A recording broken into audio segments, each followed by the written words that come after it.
ಯುವಶಕ್ತಿಯ ಪ್ರತೀಕ, ಜನಸೇವೆಯ ದೀಪ, ಸಮಾಜದ ಆಶಾಕಿರಣವಾಗಿರುವ ನಮ್ಮ ಪ್ರೀತಿಯ ಯುವ ನಾಯಕನಿಗೆ ಹುಟ್ಟುಹಬ್ಬದ ಹಾರ್ದಿಕ ಶುಭಾಶಯಗಳು. ಇಂದು ಅವರ ಜನ್ಮದಿನವು ಕೇವಲ ಒಂದು ಆಚರಣೆಯ ದಿನವಲ್ಲ, ಸಮಾಜದ ಒಳಿತಿಗಾಗಿ ಶ್ರಮಿಸುತ್ತಿರುವ ಒಬ್ಬ ಸಮರ್ಪಿತ ವ್ಯಕ್ತಿತ್ವವನ್ನು ಗೌರವಿಸುವ ಸುದಿನವಾಗಿದೆ. ನಮ್ಮ ಉತ್ಸಾಹ, ದೂರದೃಷ್ಟಿ ಮತ್ತು ಜನಪರ ಕಾಳಜಿಯಿಂದ ಯುವಜನತೆಗೆ ಸ್ಫೂರ್ತಿಯ ಚಿಲುಮೆಯಾಗಿದ್ದಾರೆ. ಗ್ರಾಮದ ಅಭಿವೃದ್ಧಿ, ಜನರ ಸಮಸ್ಯೆಗಳಿಗೆ ಸ್ಪಂದನೆ ಹಾಗೂ ಸಮಾಜದ ಪ್ರಗತಿಗಾಗಿ ಅವರು ತೋರುವ ಬದ್ಧತೆ ನಿಜಕ್ಕೂ ಶ್ಲಾಘನೀಯ. ಅವರ ನಾಯಕತ್ವವು ಇನ್ನಷ್ಟು ಎತ್ತರಕ್ಕೆ ಬೆಳೆಯಲಿ, ಅವರ ಕನಸುಗಳು ಸಾಕಾರವಾಗಲಿ. ನಮ್ಮ ಬೆಟ್ಟಲಸೂರು ಗ್ರಾಮ ಪಂಚಾಯಿತಿಯ ಸದಸ್ಯರಾಗಿರುವ ಶ್ರೀಯುತ ಬಾಲರಾಜ್ ಅವರು ಸಕ್ರಿಯ ಯುವ ನಾಯಕರು.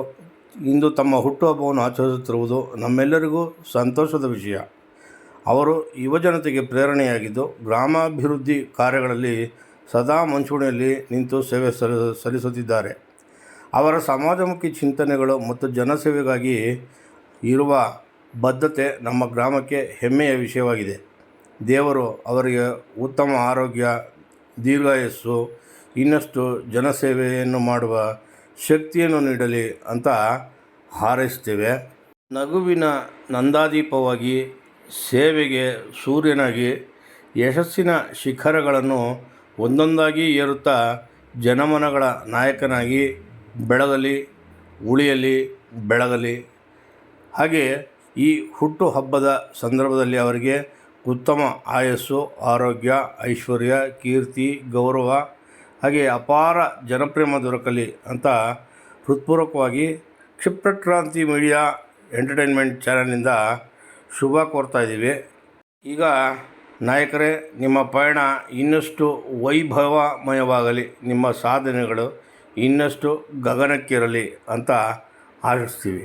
ಹಾಗೆ ಶ್ರೀಯುತ ಬಾಲರಾಜ್ ಅವರ ಹುಟ್ಟುಹಬ್ಬಕ್ಕೆ ಬೆಟ್ಟಲಸೂರು ಗ್ರಾಮ ಪಂಚಾಯತಿ ಸದಸ್ಯರು ಇವರ ಹುಟ್ಟುಹಬ್ಬಕ್ಕೆ ಶುಭ ಕೋರುತ್ತಾ ಇರೋರು ಬೆಟ್ಟಲಸೂರು ಗ್ರಾಮ ಪಂಚಾಯತಿ ಮಾಜಿ ಅಧ್ಯಕ್ಷರು BM ನಾಗೇಶ್, ಹಾಲಿ ಉಪಾಧ್ಯಕ್ಷರು ಪ್ರವೀಣ್, BR ನವೀನ್, ಅಮರನಾಥ್, ಪ್ರೇಮ್, ಮಂಜುನಾಥ್ ಅವರು, ರಾಜಣ್ಣ, ಆನಂದ್, ಮೋಹನ್ ಸಿದ್ದರಾಜು, ನಾಗರತ್ನ, ಸುಬ್ರಹ್ಮಣಿ, ಪ್ರೇಮಾ ಚಂದ್ರಮೂರ್ತಿ, ರಮ್ಯಾ, ವೇಣುಗೋಪಾಲ್, ಸವಿತಾ, ಕೃಷ್ಣಮೂರ್ತಿ, ಹಾಗೆ ಲೋಕನಾಥ್ ಅವರು ಮತ್ತು ಸುಬ್ರಹ್ಮಣಿಯವರು, ಹೆಗ್ಡೆ ಅವರು, ಹಾಗೆ ಪಂಚಾಯಿತಿ ಸ್ಟಾಫ್ಗಳು, ಹೀಗೆ ಸ್ನೇಹಿತರ ಬಳಗ ಎಲ್ಲರೂ ಇವ್ರಿಗೆ ಶುಭ ಹಾರೈಸಿದ್ರು. ಹಾಗೆ ಕೃಷ್ಣ ಬೈರೇಗೌಡರ ಆಪ್ತ ಬಳಗದಲ್ಲಿ ಇವರು ಒಬ್ಬರಾಗಿ ಬಾಲರಾಜ್ ಅವರು ಕಾಂಗ್ರೆಸ್ ಪಕ್ಷಕ್ಕೆ ದುಡಿತಾ ಬಂದಿದ್ದು, ಈಗ ಬೆಟ್ಟಲಸೂರು ಗ್ರಾಮ ಪಂಚಾಯಿತಿ ಸದಸ್ಯರಾಗಿ ಆಯ್ಕೆಯಾಗಿದ್ದು, ಇದೀಗ ಇವರು ವಾರ್ಡ್ ನಂಬರ್ 2ರಲ್ಲಿ ಸಕ್ರಿಯವಾಗಿ ತಮ್ಮ ಕಾರ್ಯವೈಖರಿಯನ್ನು ತೊಡಗಿಸ್ಕೊಳ್ತಾ ಬಂದಿದ್ದು, ಸಕಲರಿಗೂ ಸಲ್ಲುವ ವ್ಯಕ್ತಿಯಾಗಿ ಅಜಾತ ಶತ್ರುವಾಗಿ ಬಿಂಬಿಸಿಕೊಂಡಿರುವಂತಹ ಬಾಲರಾಜ್ರವರು ಪಂಚಾಯಿತಿ ವತಿಯಿಂದ, ಶಾಸಕರ ವತಿಯಿಂದ ಯಾವ್ಯಾವ ರೀತಿ ಅನುಕೂಲಗಳನ್ನ ಜನತೆಗೆ ತಲುಪಿಸ್ಬೇಕೋ ಆ ನಿಟ್ಟಿನಲ್ಲಿ, ಹಾಗೆ ಶಾಸಕರ ಅನುದಾನವನ್ನು ಕೂಡ ತಗೊಂಡು ತಮ್ಮ ಕಾರ್ಯವನ್ನು ಮಾಡ್ತಾಯಿದ್ದಾರೆ. ಯಾವುದೇ ಸಂದರ್ಭದಲ್ಲೂ ಸಮಸ್ಯೆಯನ್ನು ಹೊತ್ಕೊಂಡು ಹೋಗುವಂಥ ಜನಕ್ಕೆ ತಮ್ಮ ಕೈಲಾದ ಮಟ್ಟದಲ್ಲಿ ಆ ಸಮಸ್ಯೆಗೆ ಸ್ಪಂದಿಸುವಂಥ ನಿಟ್ಟಿನಲ್ಲಿ ಕಾರ್ಯವನ್ನು ತೂಗಿಸ್ಕೊಂಡು ಬಂದಿದ್ದು, ಮೂಲಭೂತ ಸೌಕರ್ಯಗಳನ್ನ ಒದಗಿಸ್ಕೊಳ್ತಾ, ರಸ್ತೆ ಆಗ್ಬೋದು, ನೀರಾಗ್ಬೋದು, ಚರಂಡಿ ಆಗ್ಬೋದು, ಬೀದಿ ದೀಪಗಳಾಗ್ಬೋದು, ಹೀಗೆ ಮೂಲಭೂತ ಸೌಕರ್ಯಗಳಿಗೆ ಪ್ರಾಮುಖ್ಯತೆಯನ್ನು ಕೊಟ್ಕೊಂಡು ಇದರೊಟ್ಟಿಗೆ ಪಂಚಾಯಿತಿ ವತಿಯಿಂದ ಯಾವ್ಯಾವ ರೀತಿ ಅನುಕೂಲಗಳನ್ನ ದೊರಕಿಸ್ಕೊಡ್ಬೋದು, ಹಾಗೆ ಸರ್ಕಾರದಿಂದ ಯಾವ್ಯಾವ ರೀತಿ ಅನುದಾನಗಳು ಬರ್ತವೆ ಅದನ್ನು ತಮ್ಮ ವಾರ್ಡ್ಗೆ ಯಾವ ರೀತಿ ಪ್ರಯೋಜನಕಾರಿಯಾಗಿ ಜನಗಳಿಗೆ ಆ ಒಂದು ಅರ್ಹ ಫಲಾನುಭವಿಗಳಿಗೆ ತಲುಪಿಸ್ಬೋದು, ಆ ನಿಟ್ಟಿನಲ್ಲಿ ಭಾಳ ಅಚ್ಚುಕಟ್ಟಾಗಿ ತಮ್ಮ ಕಾರ್ಯವನ್ನು ಮಾಡ್ತಾ ಬರ್ತಾಯಿದ್ದಾರೆ. ಈ ಯುವ ನಾಯಕರು ಭವಿಷ್ಯದಲ್ಲಿ ಒಬ್ಬ ಉತ್ತಮ ಗ್ರಾಮಕ್ಕೆ ಪ್ರಜೆಯಾಗಿ, ಹಾಗೆ ಜನಕ್ಕೆ ಪ್ರತಿನಿಧಿಯಾಗಿ, ಹಾಗೆ ಮುಂದಿನ ದಿನಗಳಲ್ಲಿ ಜನಮಾನಸದ ಅಚ್ಚಳಿಯದ ನಾಯಕನಾಗಿ ಉಳಿತಾರೆ ಅನ್ನೋದರಲ್ಲಿ ಸಂಶಯನೇ ಇಲ್ಲ.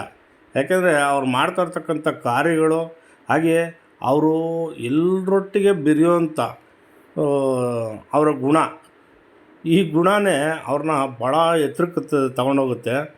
ಇಂಥ ವ್ಯಕ್ತಿತ್ವ ಇರ್ತಕ್ಕಂಥ ನಾಯಕರು ಮತ್ತಷ್ಟು ಹುಟ್ಟಬೇಕು, ಮತ್ತಷ್ಟು ಬೆಳಿಬೇಕು, ಮಗದಷ್ಟು ಜನಸೇವೆಗೆ ನಿತ್ಯ ನಿರಂತರವಾಗಿ ನೀಡ್ತಾ ಇರಬೇಕು. ಜನಸೇವೆಯೇ ಜನಾರ್ದನ ಸೇವೆ ಅನ್ನೋಂಥ ನಿಟ್ಟಿನಲ್ಲಿ ಕಾರ್ಯವನ್ನು ತೂಗಿಸ್ತಾ ಬರ್ತಾ ಇರ್ತಕ್ಕಂಥ ಶ್ರೀಯುತ ಬಾಲರಾಜ್ ಅವರಿಗೆ ಕ್ಷಿಪ್ರಕ್ರಾಂತಿ ಮೀಡಿಯಾ ವತಿಯಿಂದ ಹೃತ್ಪೂರ್ವಕ ಅಭಿನಂದನೆಗಳು. ಹಾಗೆ ಮತ್ತೊಂದು ವಿಷಯ, ಬಾಲರಾಜ್ ಅವ್ರ ಬಗ್ಗೆ ಹೇಳಲೇಬೇಕು. ಯಾಕೆಂದರೆ ಬಾಲರಾಜ್ ಅವರು ತಾವು ಏನು ಅಂದ್ಕೊಳ್ತಾರೋ ಅದನ್ನು ಮಾಡ್ತಾರೆ. ಇದಕ್ಕೆ ಉದಾಹರಣೆ ಸ್ವಚ್ಛತೆಗೆ ಮೊದಲ ಪ್ರಾಮುಖ್ಯತೆ ನೀಡ್ತಾ ಇದ್ದು, ಈ ಸ್ವಚ್ಛತೆ ಅಂಗಳದಲ್ಲಿ ಪ್ಲ್ಯಾಸ್ಟಿಕ್ ಮುಕ್ತ ಪಂಚಾಯಿತಿಯನ್ನು ನಿರ್ಮಾಣ ಮಾಡಬೇಕು ಅನ್ನೋಂಥದ್ದು ಒಂದು ಹಂಬಲ ಅಂತೂ ಖಂಡಿತ ಐತೆ ಬಾಲರಾಜ್ ಅವರಿಗೆ. ಈ ನಿಟ್ಟಿನಲ್ಲಿ ಅವರು ಕಾರ್ಯಪ್ರಗತಿಯನ್ನು ಮಾಡ್ತಾಯಿದ್ದಾರೆ. ಇದಕ್ಕೆ ಪಂಚಾಯತಿಯವರು ಕೂಡ ಸಾಥ್ ಕೊಡ್ತಾಯಿದ್ದಾರೆ.